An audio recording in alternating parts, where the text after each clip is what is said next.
Pacifica, this is Democracy Now!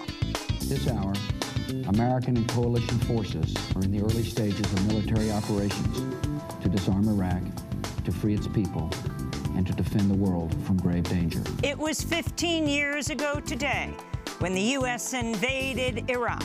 The war would go on to destabilize the Middle East and continues today. The invasion's repercussions will be felt for generations. Iraq remains a shattered country. We'll speak with an Iraq War veteran turned peace activist and a sociologist who studied the impact of the war on Iraqi women. Then, undocumented and unpaid, we go to Texas. 6 months after Hurricane Harvey flooded Houston, day laborers have faced rampant wage theft as they rebuild the city. They divided my check into 3 to avoid paying me overtime. Did you ask them for the overtime? No, there are lots of people who don't say anything because they're afraid of stirring things up. A new report by The Intercept documents how 2 Houston day laborers fought back and won after they worked weeks without pay for a major disaster recovery firm. We'll also look at FEMA's response to immigrants in Houston with U.S.-born children. All that and more coming up.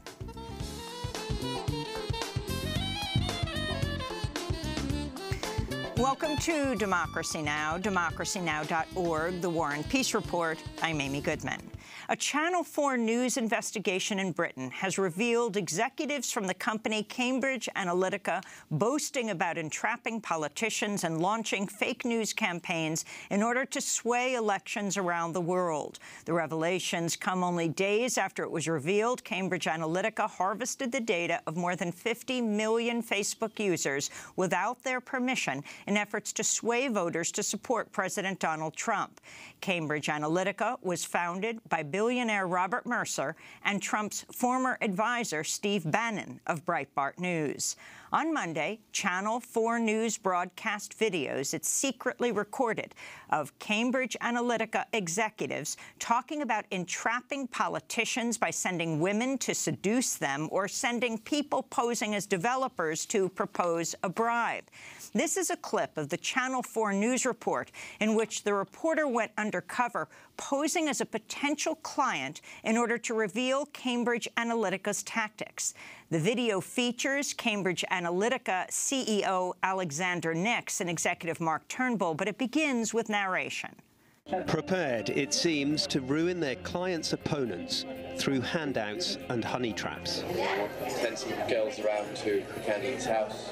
Through sex, secrets and spies. I know people who used to work for MI5, MI6. Old-style tactics wedded to the new. We just put information into the bloodstream, to the internet, and then watch it grow. The Channel 4 News expose comes as Facebook's stock plummeted Monday following the revelations about how Cambridge Analytica harvested its data in order to launch targeted political ads aimed at carrying out Robert Mercer's far-right political agenda and helping President Trump win the 2016 election. The reports have spurred calls for increased regulation of Facebook. A top executive is leaving Facebook amidst an internal dispute over how much to disclose to the public about how Russians use the platform to spread propaganda ahead of the 2016 election. Alex Stamos is Facebook's chief information security officer. The news of his impending departure this August comes as Facebook is now confronting a new firestorm about the Cambridge Analytica data breach. President Trump again called for the death penalty for drug dealers during a speech in Manchester, New Hampshire, Monday. The ultimate penalty has to be the death penalty. Unless you have really, really powerful penalties led by the death penalty for the really bad pushers and abusers, we are going to get nowhere. And I'm telling you, we are going to get somewhere. Preliminary data from the Centers for Disease Control and Prevention says more than 67,000 people died from drug overdoses last year. During Trump's speech, he also attacked the sanctuary city of Lawrence, Massachusetts, blaming the city for the spread of fentanyl in New Hampshire. A package destined for Austin exploded at a FedEx facility in Schertz, Texas, northeast of San Antonio overnight. The package was filled with nails and pieces of metal. Early reports indicate no FedEx workers were seriously injured in the explosion. Authorities are investigating whether the failed package bomb is related to the serial bombings across Austin, which have killed 2 members of prominent black families and injured 6 others since the first bombing on March 2nd. Authorities said Monday that the 4th explosion Sunday night was set off by a tripwire, indicating a higher level of sophistication. Police are investigating whether the bombings are hate crimes, with 2 people killed, members of prominent African-American communities in Austin, a 17-year-old teenager and a 39-year-old man. In Washington, D.C., activists have laid 5,000 flowers onto the lawn of the U.S. Capitol to symbolize the 5,000 Yemeni children who've been killed or injured in the ongoing U.S.-backed Saudi-led bombing campaign in Yemen. The protest comes as the Saudi Crown Prince, Mohammed bin Salman, is slated to arrive in Washington, D.C. today to meet with President Trump. On Monday, activists called on lawmakers to support a new bipartisan resolution, Senate Joint Resolution 54, to end the U.S. military involvement in Yemen within 30 days, unless Congress formally authorizes the military action. This is activist Iram Ali. This is one of the worst humanitarian crises in the world right now, and it is still ongoing when it can be stopped with just passing this legislation and allowing humanitarian aid in. The bipartisan legislation could be voted on as early as today. In Syria, residents are continuing to flee the northwestern city of Afrin amidst reports of widespread looting by Turkish and Turkish-backed troops who seized control of the Syrian Kurdish city on Sunday. Turkish President Recep Tayyip Erdogan has now vowed to continue the Turkish military offensive against other Kurdish-controlled areas in northwestern Syria. Dün Afrin şehir merkezine After controlling the city center of Afrin yesterday, we completed the most important phase of Operation Olive Branch. Now we will continue this process with Munbij, Ain al-Arab, and Ras al-Ain, and Kamishli, until we remove all of this corridor. Former French President Nicolas Sarkozy has been taken into police custody for questioning amidst an investigation into whether he received millions of euros in illegal campaign financing from the late Libyan dictator Muammar Gaddafi in 2007. Sarkozy has repeatedly denied the allegations. Back in the United States, Vermont Senator Bernie Sanders, Massachusetts Senator Elizabeth Warren, and other experts hosted a live-streamed town hall Monday night on inequality in America, the rise of oligarchy and collapse of the middle class. During the discussion, economist Derek Hamilton spoke about the intersections of race, education, and class. We know that if you are a head of household and you're black, and you graduated from college, your family's wealth position is lower than that of a white family where the head dropped out of high school. So this feeds into the narrative of, can we simply work hard, study hard, and address inequality? The answer is no. Those things are important. Education is important in its own right. So when Senator Sanders proposes that we should have tuition-free public education, absolutely. But as an end unto itself, we exaggerate the economic returns to education, particularly for marginalized groups. And when we start getting into these narratives of a post-racial society, we're not there. Now, we can come up with comprehensive programs that include everybody, but we need to do it differently this way so that we make sure nobody is left behind. Monday night's town hall came as a landmark new study shows rich white boys are likely to remain rich as adults, but that rich black boys are more likely to become poor or middle class as adults. The study, led by researchers at Stanford, Harvard, and the Census Bureau, debunks widely held ideas about income inequality and race. It shows how racism still deeply affects African-American men's lives, even if they grow up in the country's richest neighborhoods and have high levels of education. The study also reveals the disproportionate impact of the criminal justice system, showing how black men who were raised by millionaires are just as likely to be incarcerated as white men who are raised in poor households. The Supreme Court has rejected a Republican appeal to block the redrawing of Pennsylvania's congressional map. The Pennsylvania State Supreme Court ruled the congressional map unconstitutionally favored Republican candidates and ordered it redrawn. The new, more equitable map is expected to offer a boost to Democratic candidates during the 2018 midterm elections. In Arizona, a self-driving Uber car killed a pedestrian Sunday night in Tempe, leading Uber to quickly suspend its self-driving tests in Tempe, Pittsburgh, San Francisco, and Toronto. Sunday night's fatal crash occurred despite the fact that there was an emergency backup driver, a human, sitting behind the wheel. The pedestrian is believed to be the first person to be killed in association with new self-driving technology. The actress Cynthia Nixon has officially entered the race for governor of New York. She'll be challenging New York Governor Andrew Cuomo in the Democratic primary later this year. And Mississippi Republican Governor Phil Bryant has signed into law one of the most restrictive anti-abortion laws in the country, banning abortions after 15 weeks, even in the case of rape or incest. The Center for Reproductive Rights has sued Mississippi over the ban, calling it unconstitutional. Lawsuits by the center have blocked similar laws in Arizona, North Dakota, and Arkansas in recent years. And those are some of the headlines. This is Democracy Now!, democracynow.org, The War and Peace Report. I'm Amy Goodman. And I'm Juan Gonzalez. Welcome to all of our listeners and viewers around the country and around the world. It was 15 years ago today when the U.S. invaded Iraq on the false pretext that Iraqi President Saddam Hussein was hiding weapons of mass destruction. The attack came despite worldwide protest and the lack of authorization from the United Nations Security Council. At around 5:30 a.m. in Baghdad on March 20th, 2003, air raid sirens were heard as the U.S. invasion began. Within the hour, President George W. Bush gave a nationally televised speech from the Oval Office announcing the war had begun.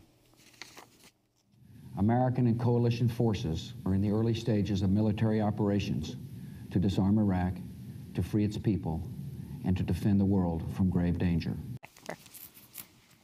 6 weeks later, on May 1st, 2003, President Bush landed on the deck of the USS Abraham Lincoln off the coast of San Diego and declared the end of major combat. My fellow Americans, major combat operations in Iraq have ended. In the Battle of Iraq, the United States and our allies have prevailed. Well, the fighting has yet to end, and the death toll may never be known. Conservative estimates put the Iraqi civilian death toll at 200,000, but some counts range as high as 2 million. In 2006, the British medical journal Lancet estimated 600,000 Iraqis died in just the first 40 months of the war. The U.S. has also lost about 4,500 soldiers in Iraq and more than 22,000 wounded. Just last week, 7 U.S. service members died in a helicopter crash in western Iraq near the Syrian border. The war in Iraq has also destabilized much of the Middle East. Former United Nations Secretary General Kofi Annan and others have directly blamed the U.S. invasion of Iraq for the rise of ISIS. To talk more about the 15th anniversary of the U.S. invasion of Iraq, we're joined by 3 guests. Zahra Ali is a French-Iraqi sociology professor here in the United States at Rutgers University. Her forthcoming book is titled Women and Gender in Iraq, Between Nation Building and Fragmentation. Ali grew up in France. Her parents were Iraqi political exiles. Matt Howard is co-director of About Face, Veterans Against the War, the organization formerly known as Iraq Veterans Against the War. He served in Iraq once in 2004, again in 2005. We welcome you both to Democracy Now! Professor Ali, let's begin with you. 15 years ago today, the U.S. invaded Iraq. Talk about what happened then and the repercussions today. I mean, first of all, I would like to say, that as a daughter of an Iraqi political exile family who grew up in France, I, refused. I was 16 years old at the time of the war, and I refused this false dilemma: either you oppose the regime, either you oppose the war. I opposed the regime, and we had to flee Iraq because of the authoritarian regime, and also I got involved in the anti-war movement in France. And also, we have to name the war. We have to name it as, a criminal war. And we have to, define it as, the very operation of the destruction of Iraq as a functioning state and society. And this operation has started before 2003, has started in '91.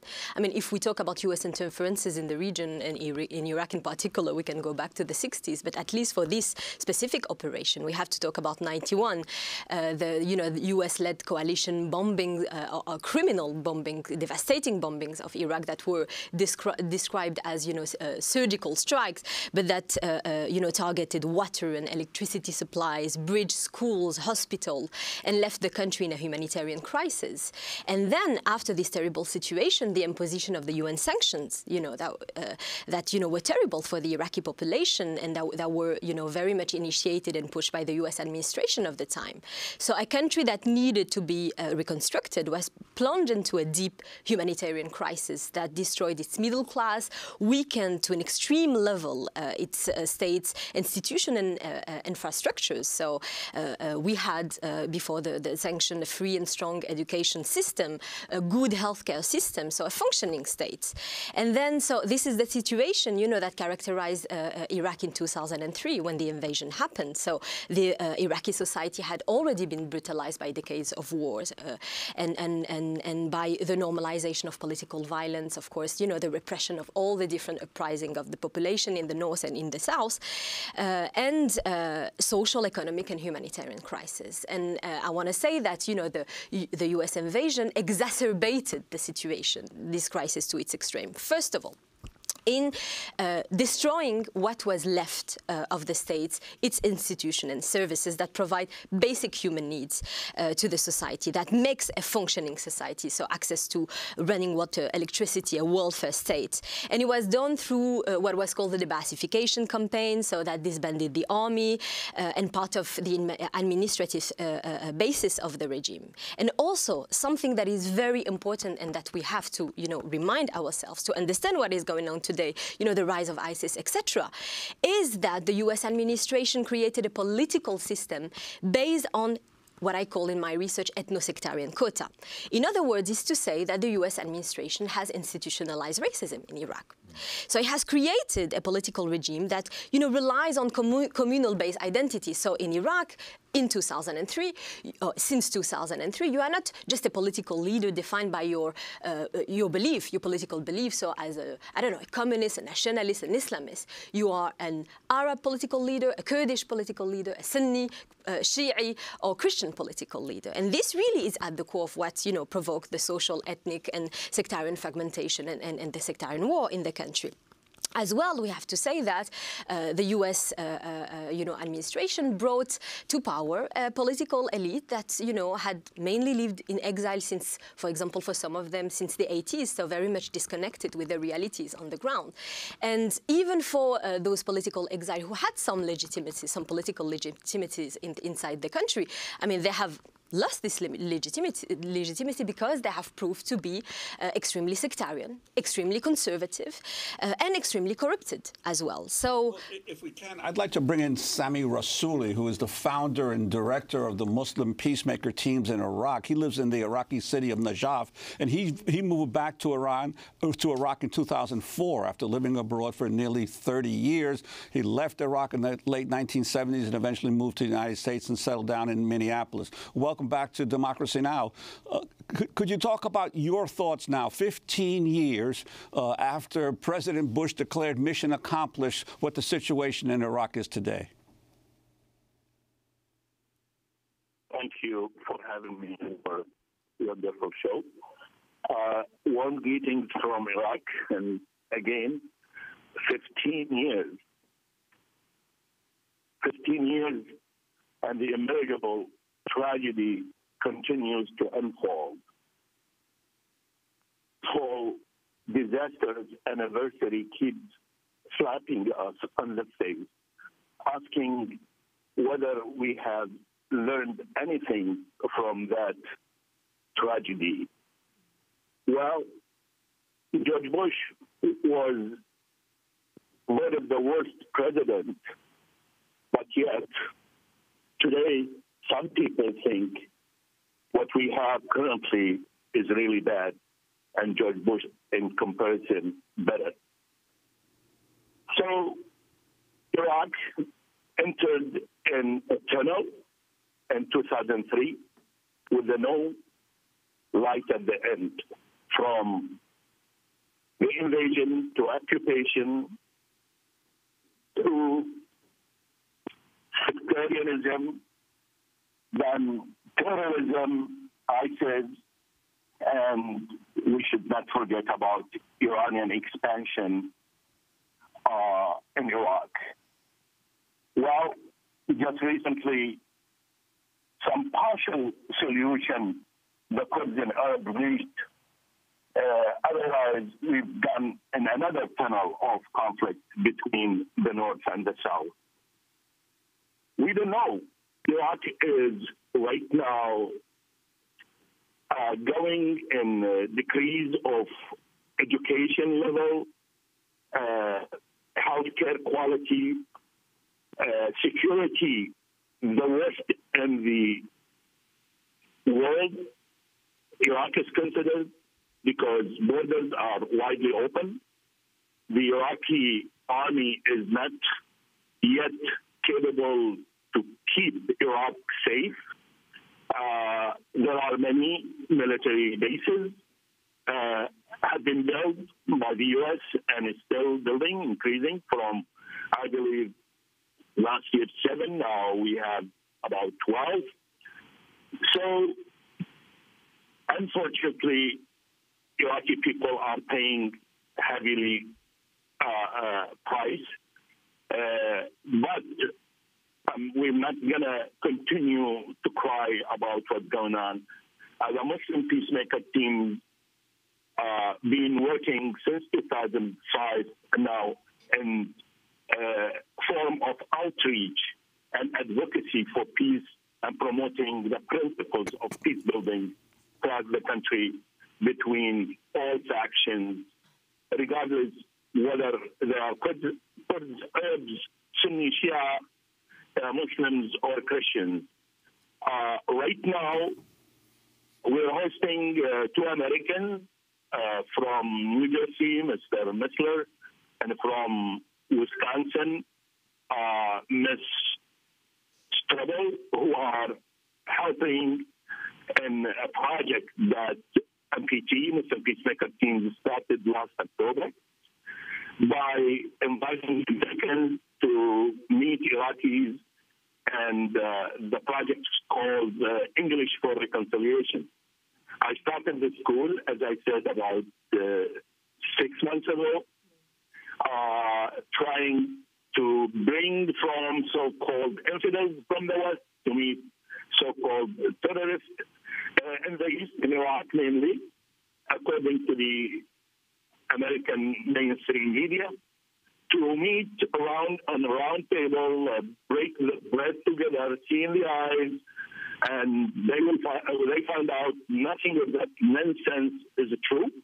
They are nothing but brothers and sisters, meeting, belonging to the same human race, and striking agreement by establishing lasting friendship that's based on respect, mutual understanding, and trust. Sammy, we're having a little trouble understanding you, but I want to thank you for being with us from Najaf, Iraq. Sammy Razuli was an institution in Minneapolis, had Sinbad's restaurant, was on the cover of Minneapolis Magazine, but left everything to return to his country at the height of the war, to be with his countrymen and women and family. Sami Razzouli, founder of Muslim peacemaker teams in Iraq, speaking to us on this 15th anniversary of the U.S. invasion. When we come back, we'll continue with our guests, Zahra Ali, who is a sociologist, a professor at Rutgers,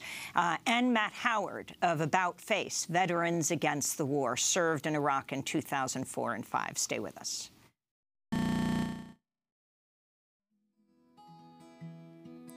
There are mothers, fathers, sisters, brothers crying. They're only pawns in your play of power and corruption. Slowly starve them of your new weapon of mass destruction. And prove to me, America, that you care. And prove to me, America, you're aware.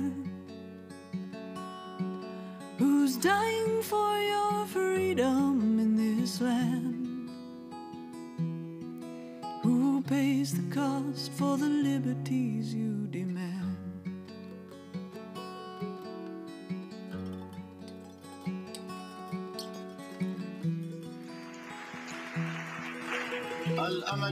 Over fear. Is it for freedom or a comfort and convenience? Is It for Freedom by Sarah Thompson. In that piece, you hear Medea Benjamin of Code Pink interrupting Congress, protesting the war. This is Democracy Now! I'm Amy Goodman with Juan Gonzalez. As we continue our look at the 15th anniversary of the U.S. invasion of Iraq, we're joined here in New York by two guests. Zahra Ali is a sociology professor at Rutgers University. Her forthcoming book is titled Women and Gender in Iraq, Between Nation Building and Fragmentation. She grew up in France. Her parents were Iraqi political exiles. We're also joined by Matt Howard, a co-director of About Face, Veterans Against the War, the organization formerly known as Iraq Veterans Against the War. He served in Iraq once in 2004, then again in 2005. I'd like to begin with Matt. Talk about your first deployment, your sense at the time of what the Iraq War was about, and your own evolution in terms of your understanding of the war. Certainly. Yeah, so when I was deployed, well, first off, I watched the invasion from Okinawa, Japan, where I was stationed at the time, and had a real kind of gnawing sense of dread that we were making a decision we could never step back from. A year later, I was stationed in Iraq outside of Fallujah in support of helicopters that were doing casualty evacuation. And I think an experience that really crystallized for me where I really went down a path of challenging everything that had been told to me was when we were guarding Iraqi men who are laborers that were coming onto our forward operating base, who basically spelled out everything Zahra said, that their lives had measurably, the quality of life had taken a dramatic hit, and that everything that we're being told in terms of our hearts and minds and how we're going to make this place better is far from the truth as could possibly be. Why did you end up going to Iraq? Where did you grow up? I grew up in Portland, Oregon. Mm-hmm. So I joined the Marine Corps when I was 17, so before I finished high school, and that was before September 11th. And I deployed, or I went to boot camp about a month after September 11th. And, what of the casualty numbers for Iraq, given the length of the war, don't appear on the American side to have been that great, 4,500 soldiers. But when you think of the 22,000, more than 22,000 who were injured as well, many of those soldiers injured would have in previous wars died, but not for the miracle of science and medicine. But many have survived with lifelong injuries of amputated limbs and traumatic shock and brain damage. Can you talk about the impact on the soldiers for this constant warfare, because obviously they never were able to win the hearts and minds of the Iraqi people? Yeah, I mean, I think that there's something that we talk about that's a hallmark of this war, which is both the way that deployments occurred many times for some folks, sometimes as many as 10 times, and also the kind of invisible wounds of the war, as you were mentioning, whether that's post-traumatic stress, traumatic brain injury, or military sexual trauma, that are often not tallied in the kind of figures that we have for these things. And just want to make it clear that if that goes for the military, that very definitely goes for the Iraqi civilians that are continuing to deal with the after effects of this war. I think that one thing that we've noticed is just that that people are also coming home to an underfunded VA, and a VA that's under attack now by the Trump administration, that there is a real mission to privatize it. So all of this kind of rhetoric of taking care of our troops is very quickly diminishes depending on people's political priorities. When did you make your about face, Matt? Good question. I mean, it could have been in a few different places. I think that I joined About Face when it was IVAW in 2008, so about a year after I came home. And it was actually an anti-war protest. There was the Winter Soldier hearings, and a friend of mine the Winter Soldier hearings outside of Maryland, if you could explain what they were. So the Winter Soldier hearings were a moment when our community got together to really testify to the costs of war, both in Afghanistan and Iraq. And to let the American people what was being done in their name. And Professor Ali, I'd like to ask you in terms of the cost of war. Last week we had a segment on the Vietnam War where we talked about the long-lasting damage in Vietnam from Agent Orange, from the birth defects that occurred as a result of the Agent Orange, the herbicide spraying in Vietnam. What about this whole issue of depleted uranium and the impact on the environment of Iraq and the use of the weapons of the U.S. troops in Iraq that the civilian population is still dealing with? Yeah, thank you so much for asking that, and thank you as well. Yes, I mean, you mentioned Fallujah, and it's, I mean, now known that, depleted uranium was used in Fallujah, and, it was a criminal war, it was a dirty war as well. And white phosphorus. Yeah, and the effect for the Iraqi population in Fallujah and elsewhere is actually, it goes even, through generations, when you think of the use of all the chemicals, etc.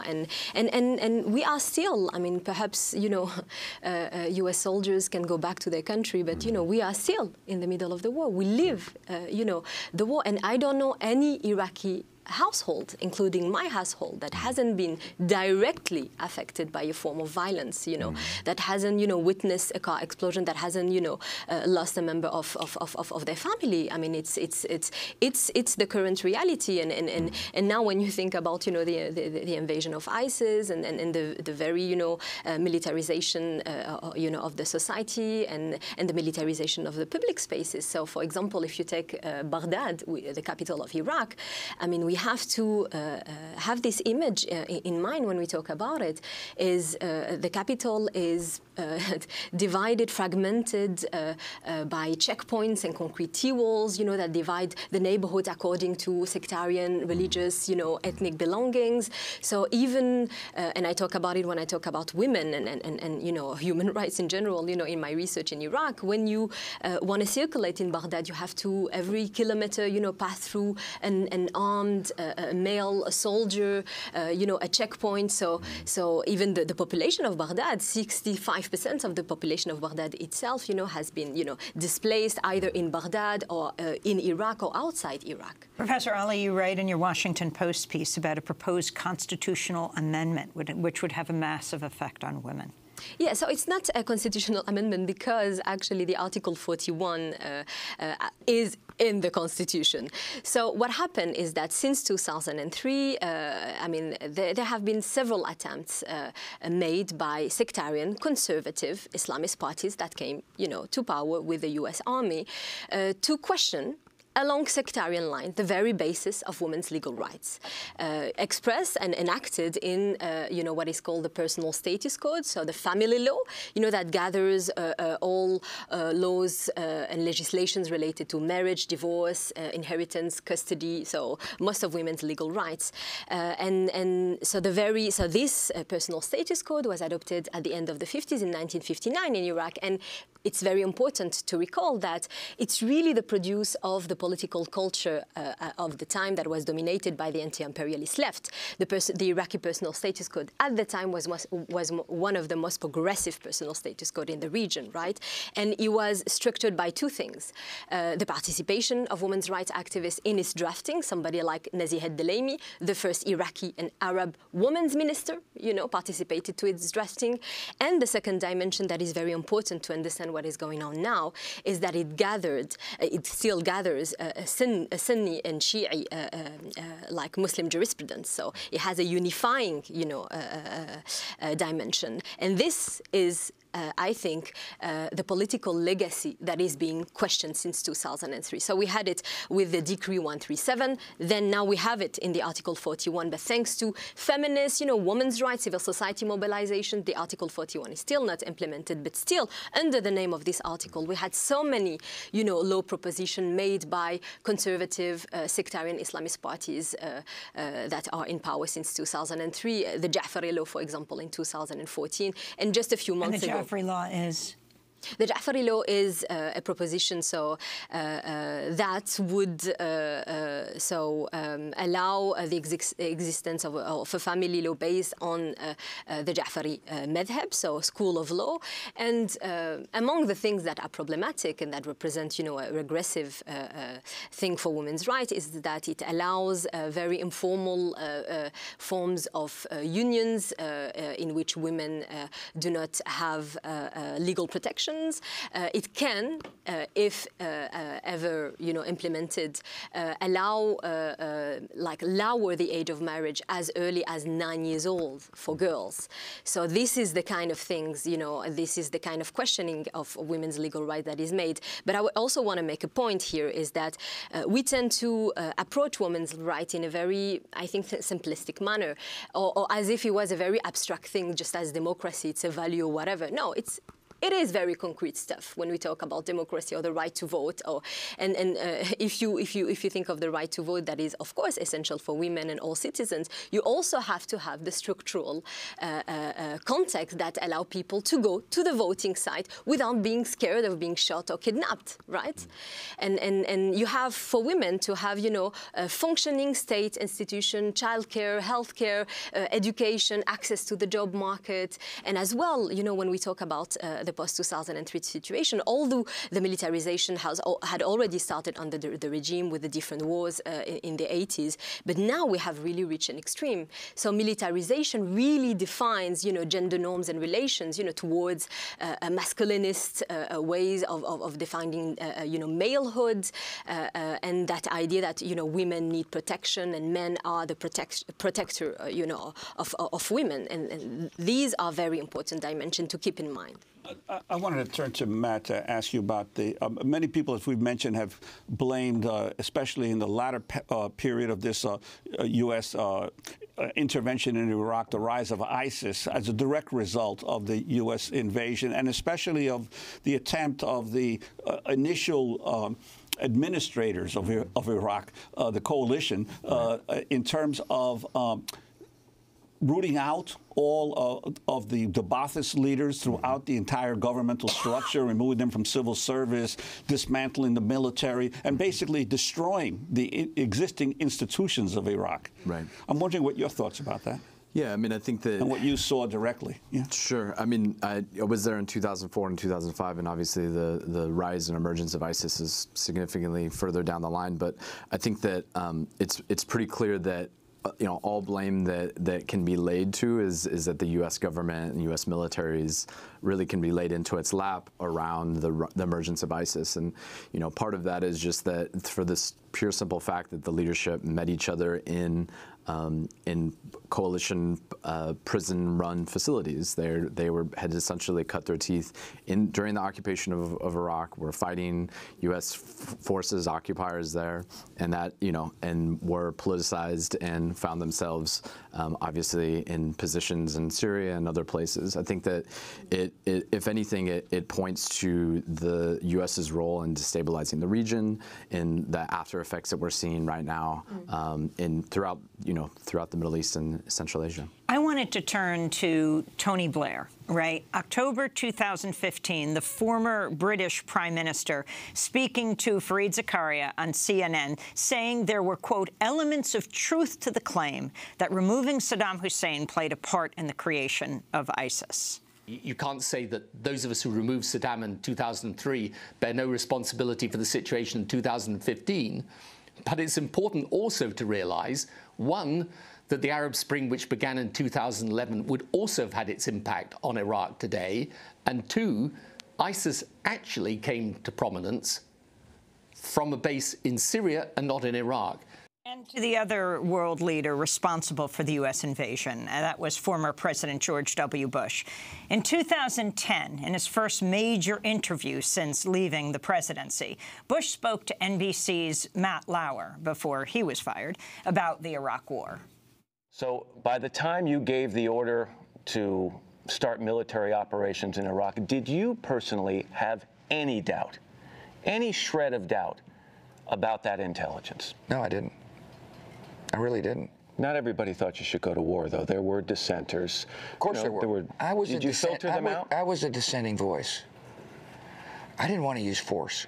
Your words. No one was more sickened or angry than I was when we didn't find weapons of mass destruction. You still have a sickening feeling. I do. When you think about it. I do. Was there ever any consideration of apologizing to the American people? I mean, apologizing would basically say the decision was a wrong decision, and I don't believe it was a wrong decision. If you knew then what you know now, that's right, you would still go to war in Iraq. I, first of all, didn't have that luxury. You just don't have the luxury when you're president. I will say, definitely, the world is better off without Saddam Hussein in power, as are 25 million people who now have a chance to live in freedom. As are 25 million people who now have a chance to live in freedom. That's former President George Bush speaking in 2010. Zahra Ali, you return home to Iraq a couple times a year. Your parents, political dissenters. Interesting that George Bush described himself as a dissenter. Your response both to Bush and to Blair? Well, I mean, again, this terminology, all this use, of this vocabulary, in the UK, in the US, it was a mistake, whatever. It was a crime. Come on. It's a criminal war, and these people, have to be judged for their crimes, right? But also, I want to say something about, this narrative about democracy, etc., is that, the post-2003 Iraqi regime has proven, to be very anti-democratic.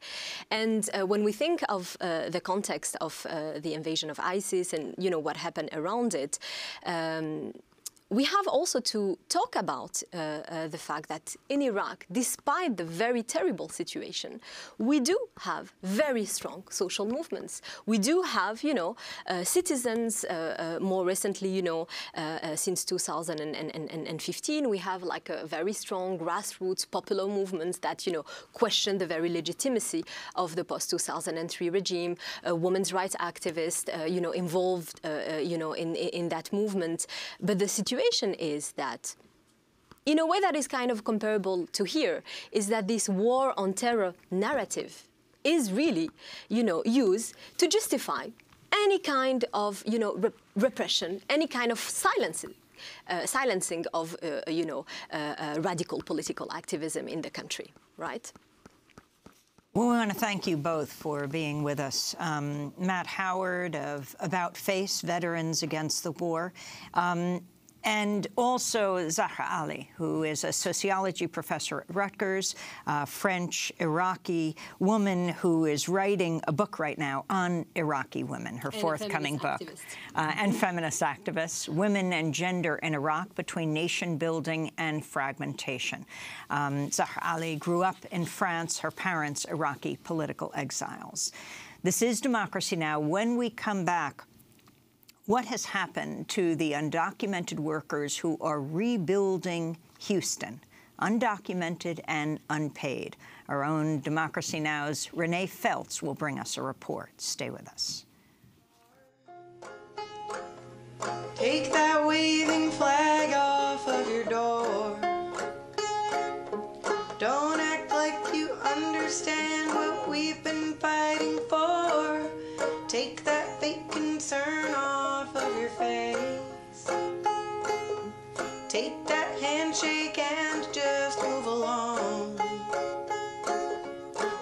appreciating me for all that I've done wrong, and take that yellow ribbon off your car.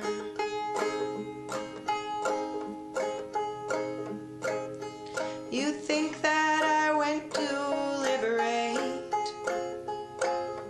so when I come home you celebrate.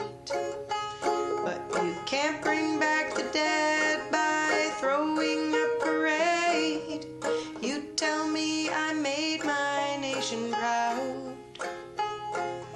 I wish you wouldn't say it so damn loud. My boots were on the ground while your head was in the clouds. So take that yellow ribbon off your car. Don't pay for my meal, don't give me special deals, unless you want to hear all about the way I feel. Don't make me your hero, just lend me your ear, oh, and wipe the tears I cry while I apologize for that goddamn yellow ribbon on your car. Yellow Ribbon by Emily Yates, a member of Iraq Veterans Against the War. She says she wrote the song after speaking with fellow veterans about the yellow ribbon magnets people put on their cars. Yates was deployed twice to Iraq, where she served in the 3rd Infantry Division as an Army Public Affairs Specialist from 2002 to 2008. This is Democracy Now!, democracynow.org, The War and Peace Report. I'm Amy Goodman with Juan Gonzalez. We turn now to Houston, the nation's 4th largest city, where Hurricane Harvey dumped more than 50 inches of rain 6 months ago. After the storm, tons of moldy debris had to be removed. Now the city is beginning a multi-year rebuilding process, much of the work being done by undocumented immigrants who make up at least half of the Texas construction workforce. But even as their work is in high demand after the storm, many are facing widespread wage theft. Few of them report the abuse because they fear deportation if they go to the police. Just last week, the U.S. 5th Circuit Court of Appeals upheld much of the state's so-called Show Me Your Papers law that allows police to ask anyone in their custody their immigration status. This is a Houston day laborer named Adrian who spoke to The Intercept. He is a Mexican immigrant who says he worked 60 hours per week but only got paid for 40. They divided my check into 3 to avoid paying me overtime. Did you ask them for the overtime? No. No, there are lots of people who don't say anything because they're afraid of stirring things up. Se les voltean las cosas. Si en eso no hubieran apoyado la SB4. If they hadn't supported SB4, things would be different because a lot of immigrants aren't reporting anything for this reason. Undocumented immigrant workers like Adrienne lost thousands of dollars due to wage theft after Hurricane Harvey. But some have fought back and won their paychecks by pressuring one of the nation's largest disaster recovery firms with help from labor advocates. To learn more, we're joined by 2 guests. In Houston, Mauricio Iglesias, also known as Chele, the community organizer for the Workers' Defense Project in Houston. And here in New York, Renee Feltz, longtime Democracy Now! Producer, award-winning reporter. Her latest story for The Intercept is headlined, Amid Rampant Wage Theft in Post-Harvey Reconstruction, Immigrant Workers Take on Disaster Recovery Giant and Win.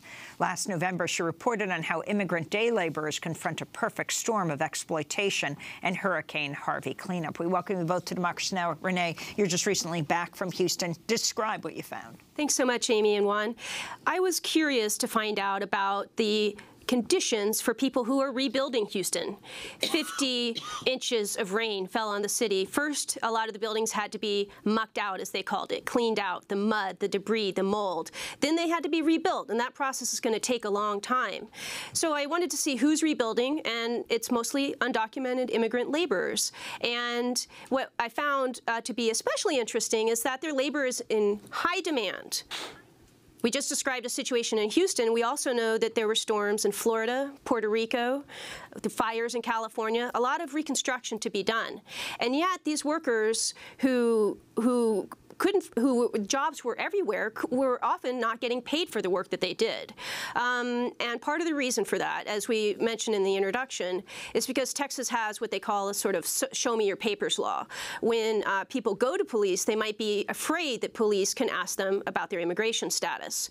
So even though it's a crime not to pay a worker, even if they're undocumented, these workers weren't going to police to report it. Now, you know, we call this undocumented and unpaid, but another way to say it is undocumented and unpaid until now. When I went to Houston recently, I was interested to learn of some sort of good news. Two workers that I met with Chile, named Carla and Hector, were working on rebuilding an apartment complex north of Houston, and they ended up working several weeks and not seeing a paycheck. They inquired about it. They asked, you know, when am I going to get paid? They were being paid in cash. And even Carla was injured at some point. And when she went to the hospital, she needed that cash from what she had worked to help pay for her bills. The company, the subcontractor, wasn't paying her. And so they sought help. She sought help from a lawyer who said, I can't do anything for you. Essentially, she felt like she had no rights. Even though she had just worked all these weeks. Maybe Chile can pick it up from here to tell us what happened, you know, when they turned to a new foothold in Houston of the Workers' Defense Project. Yes. Good morning, Amy. No. Go ahead, Chile. Good morning, Renee and Juan. Well, what happened is that Hector reach out through me, you know, through social media, and he wanted to know what we can do to help him. He was not getting paid for several weeks, and at first he talked to me. He did not trust me at first, but then when I spoke to him and we met and told him what we are, what Workers' Defense Project is, he became acquainted with us, and we gained his trust. We were able to help Hector and Carla by eventually, you know, filing liens against the apartment buildings, and we were able to recover their wages. An amazing success. I wanted to return to a related report, Renee, that you produced for Democracy Now! About how FEMA responded to immigrants in Houston after Hurricane Harvey. Half a year after Hurricane Harvey, many homeowners who faced heavy flooding are still recovering with little or no help from FEMA, especially immigrants. To talk to some of them, I meet up with Chile, an organizer with the Workers' Defense Project. You can still see like a lot of mud, you know, on the streets. He takes me to a working-class neighborhood built near the intersection of the waterways of Greens Bayou and Halls Bayou. So this is like the bayou nearby? We drive down streets named Lake Forest Boulevard and Lake Park Drive. Most of the homeowners here, you know, they are construction workers or working general labor. Many undocumented, particularly, have bought homes in here because, you know, the prices, you know, were low, but now they're going to sink and they're going to be under the water again. Some of the houses still look destroyed from flooding, with visible water lines. They're interspersed with fully restored houses and others in various states of repair. One of the first residents we meet is Alma, an immigrant from Mexico, who shows us her house that flooded with 3 feet of water during the storm. Everything got damaged. Beds, fridge, stove in the living room, everything. We threw everything away. Is the house damaged still, or is it fully repaired? It's so-so, because we just fixed 2 bedrooms where my 15-year-old daughter and me and my husband sleep, and the kitchen. We're curious if people have heard from FEMA and what that experience was like. Oh yes, they helped. It took a long time, but they did help us, thank God, and the inspectors were nice to us. Alma tells us they used a gift card from her church to buy drywall and insulation so her husband could start to repair the house before their FEMA check arrived. Was the inspector bilingual? ¿El inspector era bilingüe? Hablaba poquito español. He spoke a little bit of Spanish, but not much. Down the street from Alma, we stopped to look at one of many houses that seem abandoned at first.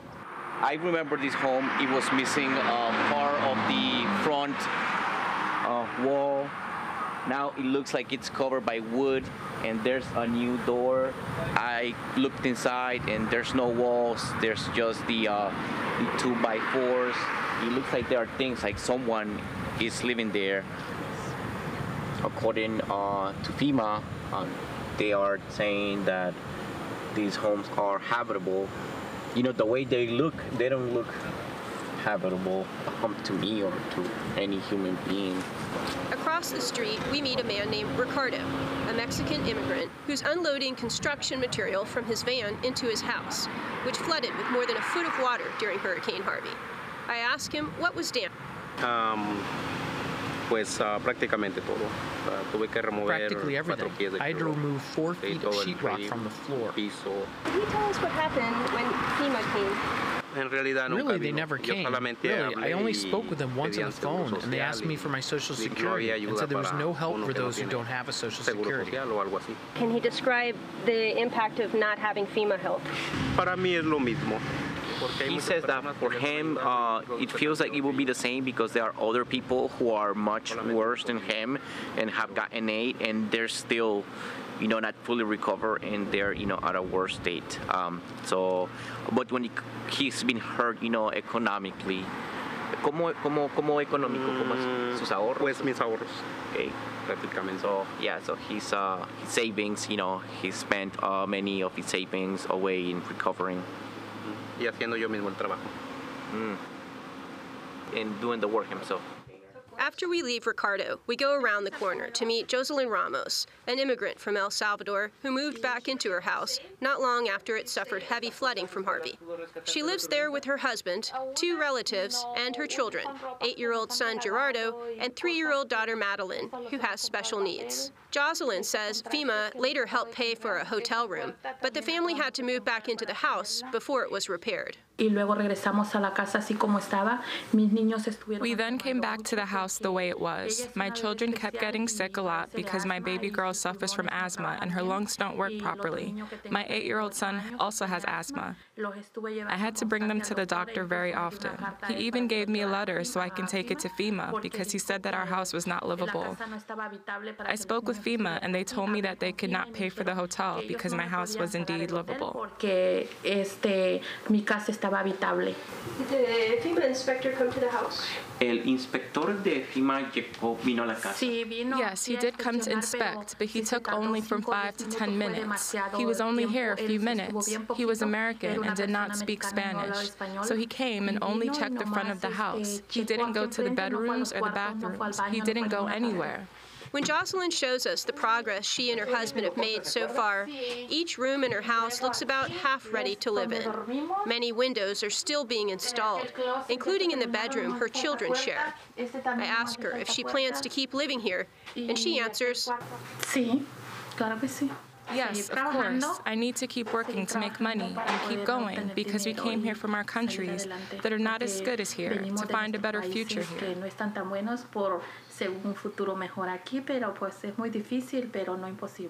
It is difficult, but not impossible. Reporting in East Houston, I'm Renee Feltz for Democracy Now!